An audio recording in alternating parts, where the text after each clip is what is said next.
Hello guys, good morning and welcome back. Alright, so in this video I want to show you how to make a short for a man. Now the essence of this video is to enable you understand how to do placements for your fabric. Now most of the times these vintage fabrics have or has prints, and those prints are unique that they must face to a certain position. So here I have a tropical print. This is called tropical because it has trees and a beach-like background. It's called tropical, right? It's called tropical prints for vintage. So these tropical prints should face up. The print should face up.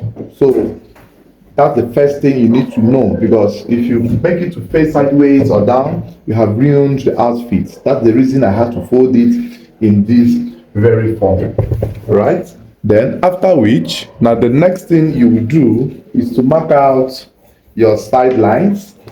Now, these sidelines are very essential as well because it serves you to get the perfect smooth edge here, and you also mark out this sideline as well. So you have to be very patient, careful enough. Watch this video to the end so you will see how you can make a two-piece for your clients. So once you have marked out these sidelines, the chalk is visible enough, then you mark extra 2 inches here. These 2 inches you are marking will serve you for the folding or the hemming of the shorts, right? So you must mark 2 inches here, all through this way, 2 inches all through this way. And after this, the next you do now is you put your short length. Now, in most cases, some persons will prefer to have a long or a longer short length. But however, short lengths are within the range of 19 to 20 or 21. That's from the waist to the knee. That's the range of short length, except on some occasions where your client will require or request you have a longer short length. So in this case, I will make my customer short length to be 23. Let's do 22, right? 22. Now you mark 22 inches here, and then you mark this way. So here becomes your waistline. You mark the length of 22, and you have your customer's short length properly represented. After which, you connect the line in this form. Connect the line in this form, right? And then the next thing to note here is that the circumference of your hip when you are making this hip circumference when you are making a short is not the same when you're making a trouser for the same client. Why is this so? Shorts are a bit free or freer than trousers, right? So if, for example, your customer's hip is 40 on trouser, in making a short for the same client, add extra 3 inches to it. 43, 44 would be ideal for him, right? Because if you use the same hip to make the short for him, it becomes tighter than it should be. So here I will mark a crotch depth of 12 inches, right? My customer's hip is 47 initially, and his crotch I used initially was 11 3/4, roughly 12, right? And then after that, now the next thing I will do is to mark the crotch depth, so which I am using 12 inches.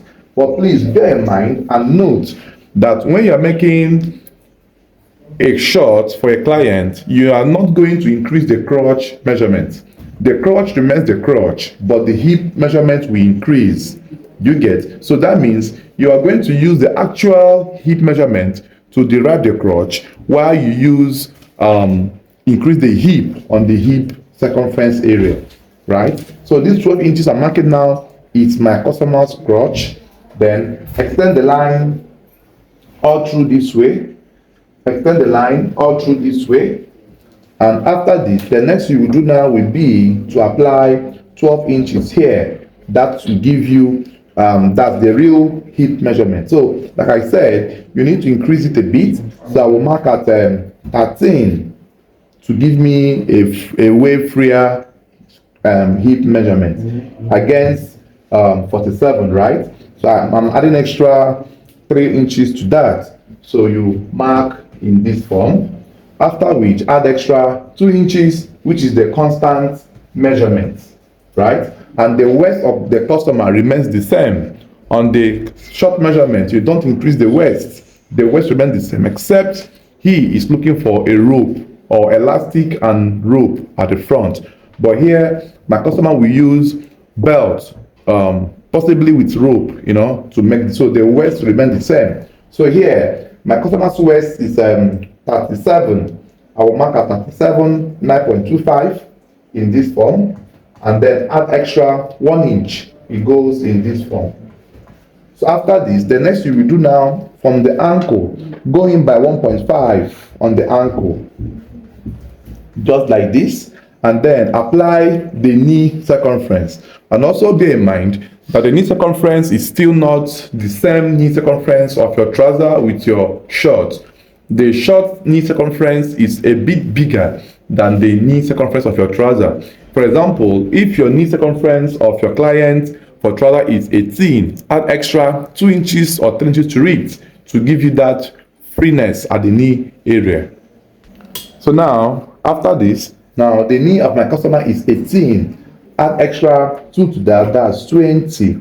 So from here, you mark 20, that's 10, right? So you mark it in this form. So after this, the next you do now is connect the lines as shown. Connect the 1.5 inch you removed on the knee circumference to the crotch point in this form, and then you go out all through this way.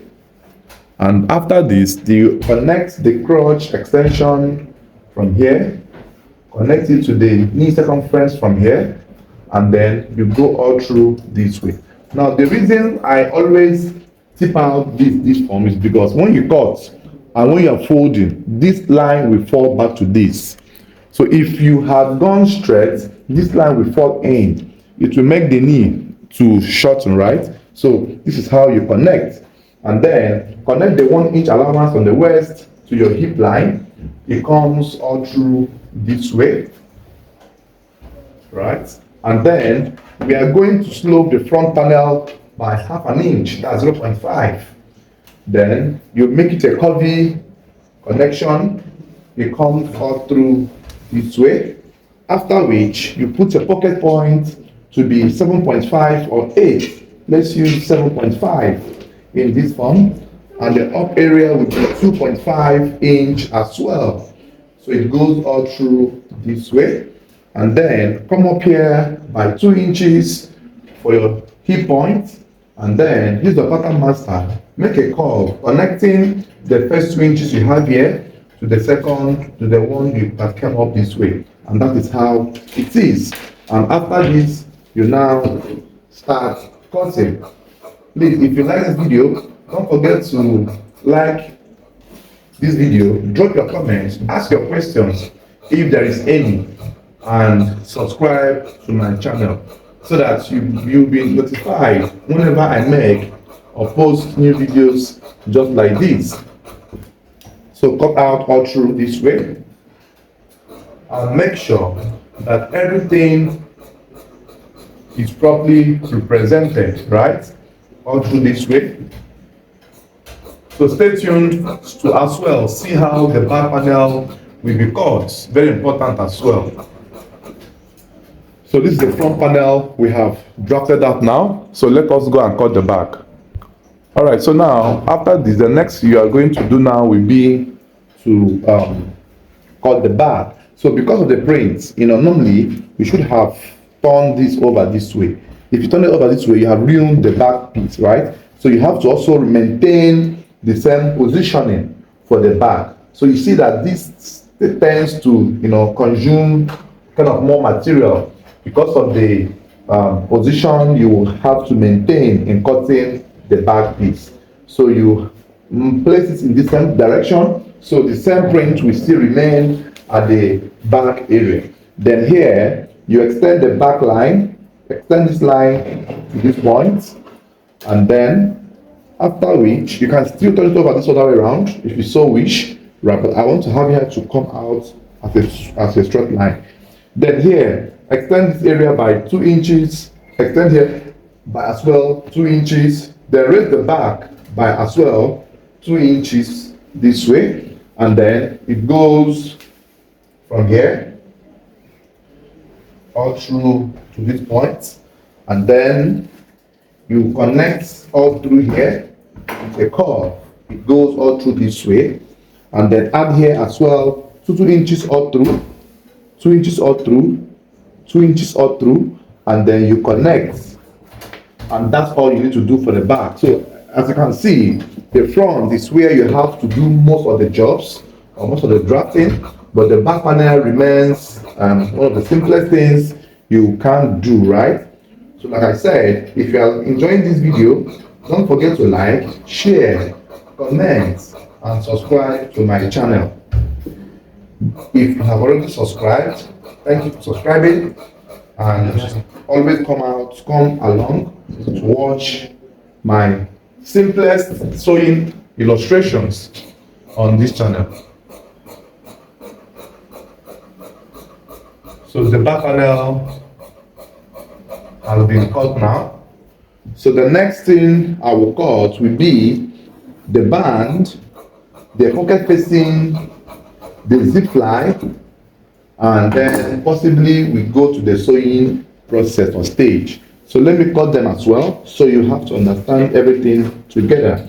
So here I will use this for my flap. So your flap will be 2.5 inches or 3 inches width by the length of 10 to 11, right? Depending on what you made or your crotch measurement. After that, the next you will cut is your pocket facing. So pocket facing could be 3.5 inches to 4 inches width by the length of 10 to 11 inches. So here we have my pocket facing. Bear in mind that if you are using the same material for the pocket, you don't need to put pocket facing anymore, right? So this is for my pocket facing. Now the next I am cutting here is my band, and of course my belt loop. So the band measurement you have to cut. You must make sure as well you mark out a straight baseline, just like this. Mark out a straight baseline, just like this, all through this way, and then you mark 4.5 inches. 4.5 inch. This is the measurement you must use, right? 4.5 inches. You connect from here to this very point. Connect all through this way, and then you cut it out. You cut it out from here. It goes all through this way.